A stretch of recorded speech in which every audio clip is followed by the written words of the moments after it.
యేసుక్రీస్తు నామంలో మీకు అందరికీ శుభములు తెలియజేసుకున్నానండి.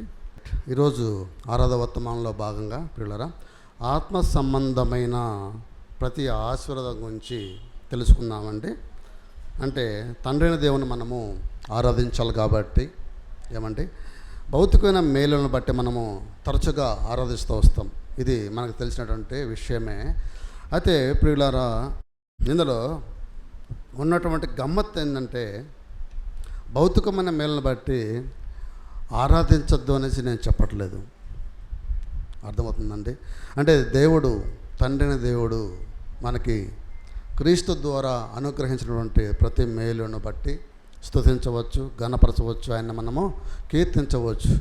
అయితే ప్రియులారా, ఇదే పరిపాటిగా చాలామంది సేవకులు చాలామంది సేవకులు ఇదే మాటలు చెప్పి దేవుని దగ్గరికి రాబడుతూ ఉంటారు. ఏంటంటే, దేవుడు చాలామంది మేము సువార్తకి వెళ్ళినప్పుడు కూడా ఇదే మాటలు మేము వింటున్నాం. ఏంటంటే, యేసు ప్రభువుని నమ్ముకో, నీ జీవితం మారుతుంది. అంటే అది ఏ విధంగా మారుతుందో చెప్పాలి వాళ్ళకి. అంటే వాళ్ళు ఏమనుకుంటా అంటే ప్రియులారా, అన్యులు ఇది భౌతికంగా మారుతుందేమో. మేము సువార్తకి వెళ్ళినప్పుడు చాలామంది ఏంటంటే చాలా దీనస్థితిలో ఉంటారన్నమాట. అప్పుడు వాళ్ళకి అదే మాటలు చెప్పాలనిపిస్తూ ఉంటుంది. అయితే దేవుని దగ్గరకు వచ్చిన తర్వాతనే కానీ మనము క్రీస్తు గురించి అవగాహన కల్పించాల్సిన విషయం మనకు అందరికి కూడా ఉంది. అయితే చాలామంది ఏం చేస్తారంటే ప్రియులారా, ప్రభు నమ్మకమా, యేసు ప్రభుని నమ్మకానికి మేలు జరుగుతుంది, భౌతికమైన మేలు. అంటే మీ పిల్లలకి ఉద్యోగం రాలేదా, ఉద్యోగం వస్తుంది. లేదు నీకు ఆరోగ్యం బాగలేదా, మంచి ఆరోగ్యాన్ని నువ్వు సంతరించుకుంటావు, మంచి ఆరోగ్యాన్ని, స్వస్థత నువ్వు పొందుకుంటావు. అదేవిధంగా ఇల్లు లేదని బాధపడుతున్నావా, ఖచ్చితంగా నువ్వు 2 అంతస్తుల మేడ కడతావు కదా. ఈ మాటలు సేవకులుగా ఉన్న వాళ్ళు చెప్పి వాళ్ళని దేవుని దగ్గరికి తీసుకొస్తాం. సువార్తను చెప్పి మనము తండ్రిని దేవుని దగ్గరికి తీసుకురావాలి. కానీ ఈ మాటలను పదే చెప్పి, లేదంటే వాళ్ళ కుటుంబంలో ఏదైనా సమస్య ఉంటే ఆ సమస్యకు సంబంధించినటువంటి మాటలు, ఆదరించే మాటలు, ఆదరణ మాటలు చెప్పి దేవుని దగ్గరికి వస్తూ ఉంటారు అన్నమాట. ఒకవేళ పొరపాటున యాదృచ్ఛికంగానో లేదంటే నిజంగా దేవుడు చేసి ఉంటే వాటిని బట్టి వాళ్ళని స్తుతిస్తూ ఉంటారు కదా. లేదంటే పిల్లల ఏం చేస్తారు, దేవునికి దూరం అయిపోతూ ఉంటారు కదా. పలానా పాస్టర్ చెప్పినాడు ఈ మాట, పలానా మాట చెప్పినాడు, కానీ జరగలా, 2 రోజులు అయింది, 3 రోజులు అయింది, సంవత్సరం అవుతుంది అని అంటుంటారు. లేదా ఒకవేళ జరిగిందనుకో, ఓహో యేసు ప్రభు మన పట్ల మేలు చేశాడనేసి అదే ముసుగులో, అదే అదునుగా, లేదంట యేసు ప్రభువు ఈ విధంగా మేలు చేసే దేవుడు అనేసి అదే మోసలో వాళ్ళు ఉండిపోతున్నారు. దీన్ని చాలామంది సేవకులు ఏం చేస్తారంటే క్యాష్ చేసుకుంటున్నారు. అది ఏమాత్రం దేవుని నామానికి మహిమ తెచ్చేది కాదు ప్రియమైన దేవుని వాళ్ళరా. అలా అనుకుంటే ప్రభు నమ్మిన బిడ్డలుగా మనకంటే కూడా అన్యులే గొప్పగా ఉంటున్నారు. ఎందుకు చెప్పమంటారా పిల్లరా, వాళ్ళు ఆ దిశగా వాళ్ళు అడుగులు వేస్తూ ఉంటారు. ఉదాహరణకి నన్ను తీసుకొని, నేను జాయిన్ కావడమే ఒక బ్యాంక్ మేనేజర్గా జాయిన్ అయినా కదా. ఇప్పుడు నేను 11 సంవత్సరాలు అవుతుంది. నేను దాని మీద దృష్టి పెట్టంటే నాతో పాటు జాయిన్ అయినటువంటి నా బ్యాచ్మేట్స్ అందరూ కూడా చీఫ్ మేనేజర్ క్యాడర్లో ఉన్నారు. దాదాపుగా 3 ప్రమోషన్లు తీసుకున్నారు. నేను ఇక్కడే ఎక్కడ అక్కడే ఉన్నాను. ఓకేనా. నేను దాని మీద దృష్టి పెట్టంటే వాళ్ళతో పాటు, లేదంటే వాళ్ళకంటే ముందుకు వెళ్ళగలను. అంత శక్తి సామర్థ్యాలు దేవుడితో నాకు ఇచ్చాడు. కానీ అదేవిధంగా ప్రియులారా చూడండి, లోకస్తులు మనకంటే మంచిగా భౌతికంగా మంచి కారు, మంచి ఇల్లు ఉంటాయి. ఎందుకంటే వాళ్ళకి అదే దృష్టి దాని మీద పెట్టింటారు కాబట్టి. మనమేమంటాము, లోకమంతా కూడా పెంటతో సమానం చేసుకోవాలనేసి మన సేవకులు చెప్తూ ఉంటారు. ఎందుకంటే ప్రియులారా, అది మనకి అంత గొప్ప ఆశీర్వాదం కాదు. చాలామంది అన్యులు కావచ్చు, ప్రభు నమ్మిన బిడ్డలు కూడా కావచ్చు, ప్రియమైన దేవుని వాళ్ళరా, మంచి ఉద్యోగం, మంచి కారు, మంచి ఇల్లు ఉండడము దేవుని ఆశీర్వాదం అనుకుంటారు. అయినప్పటికీ ఆశీర్వాదమే అయినప్పటికీ ప్రియమైన దేవుని వాళ్ళరా, అదే అదనుగా దాన్ని నమ్ముకొని ప్రభువుని నమ్మకూడదు. పలానా ఇస్తున్నాడు కాబట్టి మనం నమ్ముతున్నాం. అన్యులు చూడండి ప్రియులారా, వాళ్ళ దేవునికి అర్పించే బలులు చూడండి ఎంత శ్రేష్టంగా ఉంటుందో చూడండి. ఎందుకు, మాకు పలానా లాభసాటి ఉంది, పలానా ఆశీర్వాదం మాకు వస్తుంది కాబట్టి ఇంకా ఎక్కువగా. ఉదాహరణగా మా అమ్మ కూడా నాకు ఆరోగ్యం బాగున్నప్పుడు చిన్నప్పుడు ఏం చేసిందంటే, గంగమ్మ జాతరకి 2 చెవుల్లో ఉన్నటువంటి బంగారు అవి ఏమంటారు వాటిని, కమ్మలు ఇచ్చేసిందనమాట. నేను అప్పుడు 3వ తరగతి 4వ తరగతి ఇచ్చేసింది. ఇప్పుడు చూడండి, బంగారు తులం ఎంత అవుతుంది? దాదాపుగా తులం ఉండొచ్చేమో, తులం కాకుండా తులం దగ్గర ఇప్పుడు 70,000 రూపాయలు దాకపోతుంది అప్పట్లోనే. అర్థం చేసుకోండి.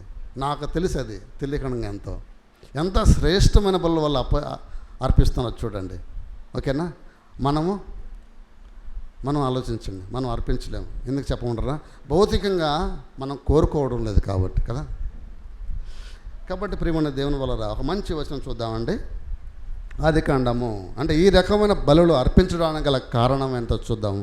ఆదికాండము 1వ అధ్యాయము 26వ వచనం చూద్దామండి. వారు సముద్రపు చేపలను, ఆకాశ పక్షులను, పశువులను, సమస్త భూమిని, భూమి మీద ప్రాకు ప్రతి జంతువును ఏలుదురు. ఇది ఏ సంబంధమైన ఆశీర్వాదం అండి? ఇది ఏ సంబంధమైన ఆశీర్వాదం? భౌతికమైన ఆశీర్వాదం కదా అని అనిపిస్తుంది కదా మనకి. కరెక్టే. మనం వాళ్ళని ఏలడము అనేది, అంటే ప్రపంచాన్ని మనం ఏలడం అనేది ఆత్మ సంబంధమైన ఆశీర్వాదం. అంటే ప్రభువు, తండ్రి అయిన దేవుడు మనకు అంత అధికారం ఇస్తున్నట్టు ఇక్కడ చూడవచ్చు. వాటికి పేర్లు పెట్టడము, అదేవిధంగా వాటిని మనం పాలించడము, పరిపాలించడము, మనం చెప్పిన మాట వినడం అంటే తండ్రి అయిన దేవుడు నరునికి ఇచ్చినటువంటి ఆధిక్యత. అది ఆత్మ సంబంధమైన అధికారం. అయితే మనం ఏం చేస్తామంటే ఆ ప్రకృతిని ఆశించి దానికి మనం ఏం చేస్తున్నాము? బానిసైపోతున్నాం. ఈ విషయం గమనించాలి. ఇక్కడ లాజిక్ అర్థమవుతుందంటే వాటిని మనం వేలడము ఆత్మ సంబంధమైన ఆశీర్వాదం. అయితే అవి మనల్ని పరిపాలిస్తాయి. చూసావా? రివర్స్. అంటే ఎలా? వాటిని మనం ఆశిస్తున్నాము. ఏం చేస్తున్నాము? ప్రకృతిని మనం పరిపాలించడం అనేది ఆత్మ సంబంధమైన ఆశీర్వాదం. అయితే ప్రకృతి మన మీద ప్రభుత్వం చేస్తుందంటే దానికి మనం బానిస అవుతున్నాం. అది భౌతిక సంబంధమైనటువంటి ఆశీర్వాదం అనుకుంటామా? లేదంటే దానికి మనం బానిస అవుతున్నాం. చూడండి ప్రియమైన దేవుని వలన ప్రతిదీ కూడా భూమి నుంచే వస్తుంది. ఆహారం కావచ్చు, మనం వేసుకునే బట్టలు కావచ్చు, ప్రతిదీ కూడా భూమి నుంచే పుడుతుంది. ఎందుకు ప్రియమైన దేవుని వల్ల చెప్పండి? నువ్వు వేసుకునే బంగారు కూడా, ఏ లోహమైనా కానీ భూమి నుండే వస్తుంది. గనులు కూడా కావచ్చు కదా.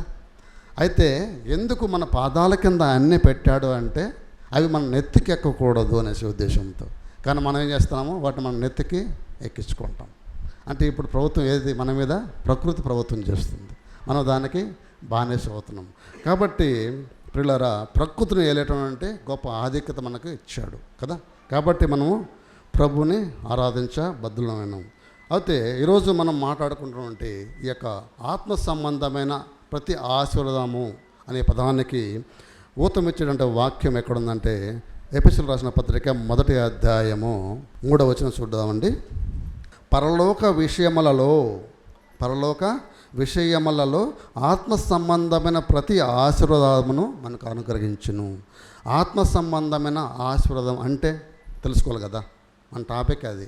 చూడండి, కింద 4వ వచనం 6వ వచనంలో ఎట్లనగా తన ప్రియుని యందు తాను ఉచితముగా మనకు అనుగ్రహించిన తన కృపా మహిమకు కీర్తి కలుగునట్లు తన చిత్త ప్రకారమైన దయా సంకల్పము చొప్పున యేసుక్రీస్తు ద్వారా తనకు కుమారులుగా స్వీకరించుటకై మనల్ని ముందుగా తన కోసము నిర్ణయించుకొని మనము తన ఎదుట పరిశుద్ధులమను నిర్దోషులమనై ఉండవలనని జగత్తు పునాది వేయబడక మునిపే చాలమ్మ. ఇది ఆత్మ సంబంధమైన ఆశీర్వాదము. అంటే యాక్చువల్గా పాపం చేసినాం కాబట్టి, దుష్టత్వంలో మునిగి ఉన్నాం కాబట్టి ప్రియులారా, మనము నరకానికి పాత్రలము. మనం బలి కావాలా అంటే మన స్థానంలో క్రీస్తు బలి అయినాడు. బలి ఏం చేస్తున్నాడంటే రాజ్యానికి వారసులుగా చేస్తున్నాడు. ఇది ఆత్మ సంబంధమైన ఆశీర్వాదము. ఇది ఎప్పుడంట? జగత్తు పునాది వేయబడక మునిపే దేవుని యొక్క సంకల్పం. ఏది? మనము ఆత్మ సంబంధమైన ప్రతి ఆశీర్వాదమునకు వారసులం అవ్వాలనేసి. చూడండి ప్రియులారా, మనకు మాట చూద్దాము. అపోస్తల కార్యములు 3వ అధ్యాయము 26వ వచనం. దేవుడు తన సేవకును పుట్టించి మీలో ప్రతి వాని దుష్టత్వము నుండి మళ్లించుటకు మిమ్మను ఆశీర్వదించుటకు ఆయన మొదట మీ యొద్దకు పంపాను. చూడండి, దుష్టత్వం నుంచి మనల్ని క్రీస్తు వైపుకు మళ్ళించడం అనేది ఆత్మ సంబంధమైన ఆశీర్వాదము. దీన్ని బట్టి మనము తండ్రిని దేవుణ్ణి ఆరాధించబద్దులం ఉన్నాం. భౌతికమైన మేలుని బట్టి ఆరాధించట్టు కాబట్టి, కానీ ప్రియమైన దేవుని వలన అతి ప్రధానమైన మేలు ఏంటంటే రక్షణ ఔన్నత్యము. రక్షణ కార్యాన్ని మన హృదయాల్లో ఆయన కలగజేశాడు కాబట్టి మనము క్రీస్తు ద్వారా తండ్రి అయిన దేవుని మనము ఆరాధించబద్దులమే ఉన్నాము.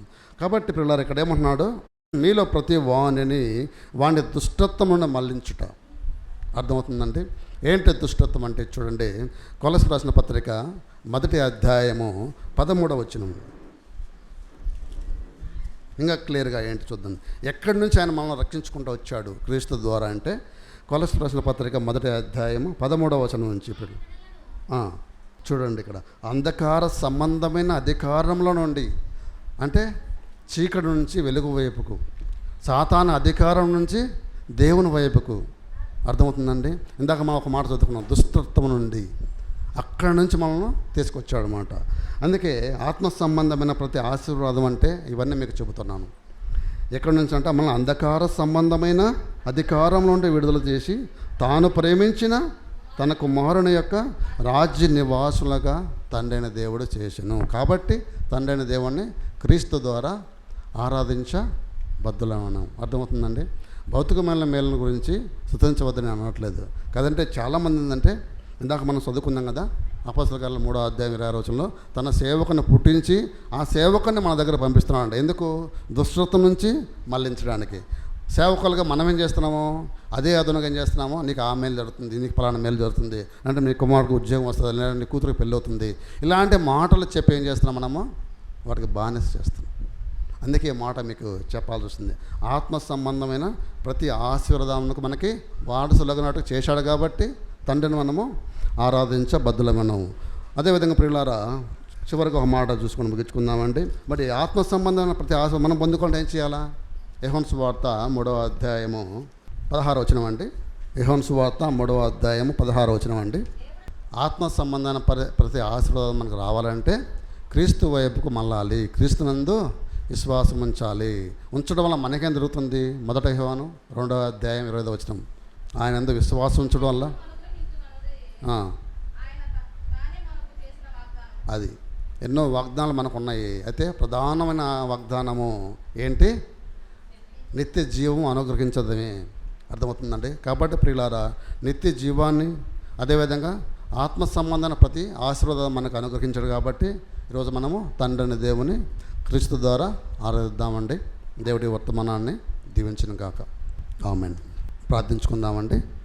మమ్మల్ని మిక్కిలిగా ప్రేమించిన మా ప్రియ పరలోక తండ్రి, మరోసారి తండ్రి సంఘముల చేరి తండ్రి, పరిశుద్ధంతా కూడా తండ్రి మిమ్మల్ని ఆరాధించుటకు, స్తుతించుటకు, గణపరచుటకు మీరు ఇచ్చిన ఈ గొప్ప తరుణాన్ని బట్టి మీకు వేలాది వందనాల స్తుతులు తండ్రినైనా. అవును తండ్రి, లోకంలో చాలామంది తండ్రినైనా మీరు ఇచ్చినటువంటి ప్రతి భూ సంబంధమైన ప్రతి మేలును బట్టి మమ్మల్ని స్తుతిస్తూ గణపరుస్తూ అదే ముసుగులో ఉంటున్నారు. అయితే తండ్రినైనా రక్షణ కార్యాన్ని మీ కుమారుని ద్వారా మాకు అనుగ్రహించిన విధానకై, అదేవిధంగా నిత్య జీవాన్ని మాకు అనుగ్రహించిన విధానకై తండ్రి, అదేవిధంగా ఆత్మ సంబంధమైన ప్రతి ఆశీర్వాదం మాకు అనుగ్రహించిన విధానకై మీకు వేలాది వందనాల స్తుతులు చెల్లిస్తాం తండ్రినైనా. ఎన్ని మేలు చేసిన తండ్రి మీకేమీ చెల్లించలేక తండ్రి కొద్ది ఆరాధన స్తుతి క్రీస్తు పేరిట సమర్పించుకుంటున్నాం పరమ తండ్రి. ఆమేన్.